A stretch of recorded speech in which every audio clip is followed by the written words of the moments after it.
Alors que le seuil de pauvreté est fixé à 1102 € par mois, le montant maximal des bourses correspond à seulement 50% de ce montant. 19% des étudiants vivent donc sous ce seuil de pauvreté.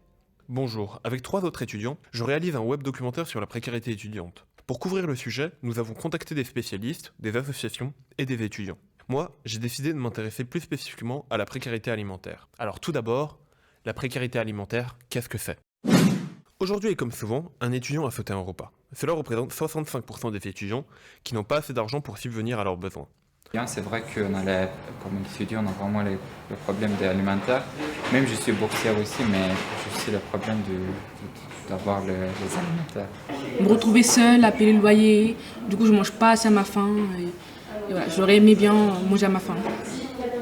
En 2020, 63 000 étudiants étaient pris en charge par les secours populaires, soit une hausse de 70% par rapport à l'année 2019. Comme l'a dit le président Macron, c'est dur d'avoir 20 ans en 2020. Oui.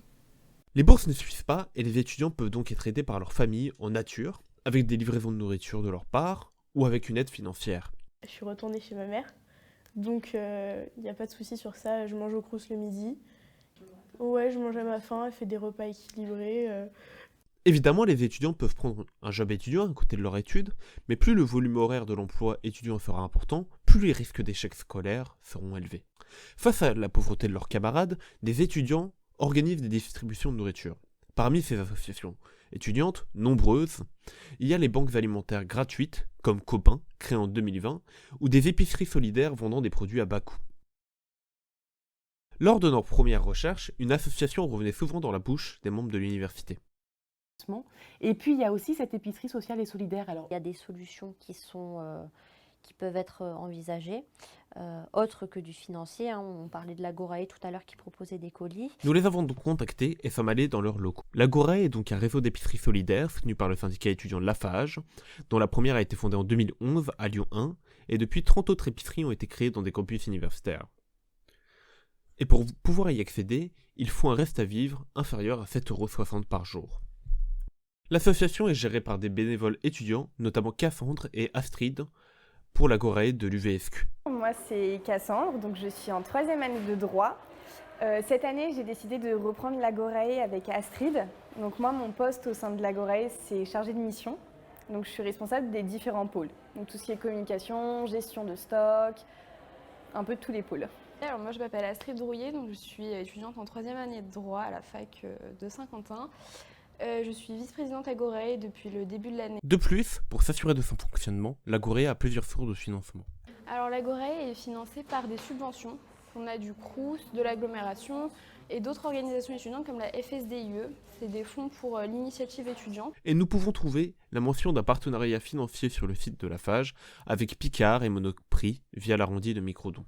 Enfin, les Agorae ont permis d'aider 41 500 étudiants entre 2011 et 2022. Il n'y a pas de limite en termes de nombre, ça on a toujours réussi à assurer. C'est vrai que des fois il y avait des périodes un peu plus difficiles que d'autres où certains bénéficiaires se retrouvaient à la fin avec moins de choix que les autres. Donc on essaye au maximum d'ajuster nos quantités en fonction de la demande, du nombre d'étudiants qui viennent. La République française se considère comme un État-providence qui a pour but d'assurer un niveau minimal de bien-être à la population. Quel est donc ce niveau minimal défini par l'État et l'objectif est-il atteint selon eux ? Nous avons pourtant vu que les étudiants ont des difficultés pour se nourrir correctement.